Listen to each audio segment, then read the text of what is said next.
montrer maintenant ce que ça donne d'être en, si on considère que 90 tours minute RPM des jambes, c'est un petit peu le moyen, entre guillemets, de ce qu'on devrait être quand on est en train de pédaler. Même dur, mais c'est une fréquence de pédalage assez efficace. On peut aussi, et c'est très bien, de travailler et le sur-vitesse et le sous-vitesse en cadence, en RPM. Donc, c'est-à-dire, souvent, ça se travaille sur les montées dans les bosses à l'extérieur, mais on peut aussi travailler sur le trainer. Ça nous permet de renforcer les cuisses. On peut le faire en danseuse ou assise. Il faut essayer de trop solliciter le dos, donc ça nécessite aussi qu'on soit bien placé, qu'on ne bascule pas, qu'on n'utilise pas trop son dos. Si on fixe sa tête et qu'on ne bouge pas trop sa tête, et qu'on contrôle un petit peu le mouvement de son bassin de temps en temps, ça peut nous aider aussi de bien centrer toute la puissance dans nos cuisses et pas sur les muscles du dos où ça va les stresser beaucoup.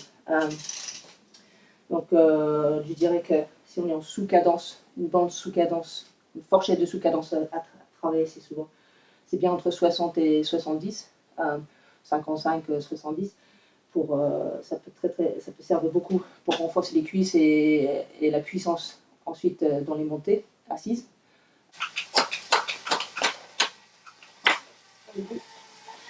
Faire le sur-vitesse, le sous-vitesse, sous-cadence. Donc on se met à une bonne vitesse un peu dure. C'est vrai qu'avec le trainer, on est un peu limité par les vitesses. Par contre, au lieu d'essayer de forcer comme un bourrin pendant une période très courte, du coup, on se met à 70 tours minutes, un peu comme ça. Et il faudrait tenir ça quelques minutes, le temps qu'on sent que ça chauffe bien les jambes.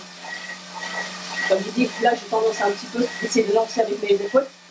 Et ensuite, il faut bien centrer, utiliser tous ces muscles qu'on travaille aussi en PPG. Il faut bien fixer le haut du corps et que toute la puissance va dans les cuisses, va dans les jambes.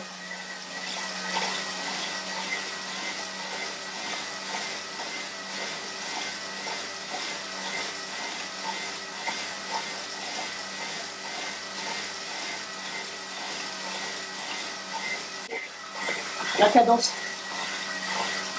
c'est comme la dernière fois, la technique que je vous ai montrée. On compte le nombre de tours sur 6 secondes et on remonte à 0.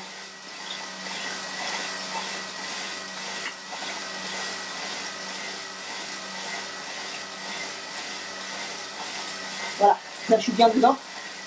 Je dois être autour de 60 tours minutes. Je sens que ça tire. Je sens que j'ai les muscles du jambes qui chauffent. Je sens que bon, ça fait chaud en arrière. Donc c'est là où j'aurais dû installer mon petit ventilo. Il y a des cours où en tout cas, super important de mettre une serviette sur sa potence, sur le jus de direction. Comme ça, si on a du surf qui tombe, ça ne va pas dans le roulement du jeu de direction.